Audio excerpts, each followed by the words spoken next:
Comment lis-tu ? Drôle de question peut-être, mais pour mon premier podcast, c'est ce sujet qui m'est apparu en premier. Je m'explique. J'aime bien les livres depuis l'enfance, sans pour autant les sacraliser ou les adorer. J'ai eu une période de vide à l'adolescence où je lisais peu pour le seul plaisir. Je lisais principalement les ouvrages conseillés par le collège ou le lycée, enfin conseillés, imposés. Je pense que j'ai recommencé à lire vraiment en licence. Je me souviens principalement du mois de janvier 2018, il me semble, où mon ami m'avait offert plusieurs livres que j'avais justement enchaînés le même mois. Je suis ensuite entrée en master de traduction littéraire et depuis environ 2 ans, je travaille également en bibliothèque. Mon expérience m'a permis en quelque sorte de catégoriser plusieurs types de lecteurs et j'ai pensé que cela pourrait être intéressant d'aborder ce sujet dans un podcast. Je vais donc commencer par moi, ma relation à la lecture. Donc j'ai commencé à lire très jeune et à écrire aussi, j'ai toujours aimé ces deux activités. Dans l'enfance, j'étais plutôt court roman, magazine un peu anthologique de bande dessinée, le genre de magazine vraiment qui regroupe plusieurs planches de plusieurs bandes dessinées différentes. J'aimais beaucoup ça. À l'adolescence, comme je l'ai dit un peu plus tôt, j'ai surtout lu les romans scolaires, en repoussant la lecture d'ailleurs. Je me souviens vraiment bien des nuits presque blanches que je passais à la veille des contrôles, à lire le livre en fait. Certains déconseilleraient cette méthode, mais personnellement, elle m'a permis d'avoir de très bonnes notes puisque j'avais parfaitement l'histoire en tête le jour du contrôle, puisque j'avais vu le livre quelques heures auparavant. En licence, j'ai recommencé doucement à lire pour le plaisir et je pense aujourd'hui appartenir à la catégorie des lecteurs inconstants et compulsifs. Dit comme ça, c'est un peu effrayant, mais la réalité est tout autre. Donc, qu'est-ce que pourrait être un lecteur inconstant et compulsif ? En fait, moi j'ai des périodes où je lis beaucoup et d'autres où l'envie n'est pas du tout là. Je suis assez obsessionnelle, j'aime lire genre par genre. Je vais par exemple avoir des périodes bande dessinée, principalement des romans graphiques d'ailleurs. J'aime quand la bande dessinée traite d'une histoire, je suis pas forcément série. En tout cas pour le moment, j'en ai pas lu beaucoup de séries.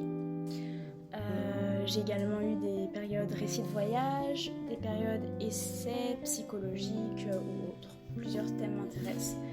Et des périodes romans. Donc ça, c'est le côté obsessionnel. J'ai déjà fait par exemple un dimanche bande dessinée dont la préparation avait beaucoup fait rire mes collègues de l'époque. On cherchait un petit peu dans les rayons plusieurs bandes dessinées qui allaient occuper en fait mon dimanche. C'était un très bon dimanche, je recommande cette activité. Je pense que la raison de ce comportement en fait, de cette manière de fonctionner que j'ai, c'est que je peux avoir du mal à bien réguler mon attention. En fait, une fois que je suis prise dans un sujet ou dans un genre, j'ai vraiment envie d'aller au bout, d'explorer à fond, de voir plusieurs facettes de ce sujet, plusieurs explications différentes, plusieurs points de vue. Donc le sujet ou le genre, ça va dépendre, capte totalement mon attention. Et si par malheur j'arrête, je peux rentrer dans une phase plus vide, où l'envie de lire n'est plus là, et où je fais d'autres choses. Mais le souci, c'est que reprendre la lecture par la suite peut être un peu compliqué. Il faut que je trouve un thème qui me passionne, et c'est reparti pour un tour. Donc s'imprégner d'un genre, d'un univers, moi qui aime tant cela, je devrais probablement aimer les sagas, non ? Et en fait, je ne sais pas. Et c'est peut-être à ce moment-là que je vais perdre le peu d'auditeurs que j'ai, mais je n'ai jamais lu en entier la saga Harry Potter, ni l'Assassin Royal, malgré le harcèlement qu'on me fait pour que je le lise, ni Dune. Alors en plus Dune, il y a différents cycles, il me semble, et ça me donne pas du tout envie, alors qu'apparemment c'est super. Le Seigneur des Anneaux non plus. Alors que j'ai des amis qui aiment beaucoup ça et qui sont des amis, je pense, de confiance, qui ont des bons goûts. Mais voilà. Alors, c'est pour une raison très simple. Je pense qu'en fait, une saga, ça me semble colossal. Et si j'aime explorer un genre, j'aime le faire à travers plusieurs visions en fait. Donc peut-être que je vais lire plusieurs romans plusieurs romans d'auteurs différents sur un même thème. C'est vraiment ce que je fais. Si j'ai envie de lire par exemple sur l'enfance, je vais lire plusieurs romans sur l'enfance. Je sais que je pourrais aimer les sagas, mais il y a quelque chose, une peur je pense de ne pas les terminer ou de perdre mon temps qui m'empêche de débuter la lecture d'une saga. C'est un peu comme les séries, ça a longtemps été aussi le cas pour les films et les albums musicaux, que je consomme pourtant massivement aujourd'hui. Donc qui sait, peut-être qu'un jour, une saga réussira à avoir mon intérêt. Et je l'espère parce que j'aimerais bien avoir cette passion pour une saga, cette passion que je vois chez beaucoup d'amis, beaucoup de collègues, de proches, que je peux avoir. Je vais maintenant parler de certains membres de mon entourage proche, justement. Ils se reconnaîtront peut-être, mais je ne vais pas donner leur nom pour les garder anonymes. Alors, il y a l'ultra polyvalent linéaire. L'ultra polyvalent linéaire, c'est quelqu'un qui lit énormément, qui s'intéresse à de nombreux genres, à de nombreux styles, à de nombreuses formes, mais qui va lire un livre à la fois, assez rapidement et méthodiquement. Très admirable. Il y a également l'ultra polyvalent chaotique. Bon, j'ai dit chaotique plus pour la blague, mais voilà, je vais vous expliquer ce que c'est. Donc ce serait quelqu'un qui lit 5 livres environ en même temps, dont la Bible, un ouvrage poussé sur la botanique, le premier tome d'une saga, le troisième tome d'une autre, et un recueil de poésie aussi, pourquoi pas. Il y a également le curieux, donc qui lit uniquement des livres que son entourage lui prête et qui fait ainsi plein de découvertes différentes et qui en plus ravit son entourage parce que ça fait toujours plaisir de faire découvrir aux autres des livres qu'on aime. Voilà. Bon, vous avez compris que je caricature volontairement et que c'est plus un prétexte en fait pour ramener le sujet, pour discuter justement des différentes manières qu'on peut avoir d'aborder une même chose finalement. Pour terminer, je vais parler très brièvement des lecteurs que je peux avoir en bibliothèque.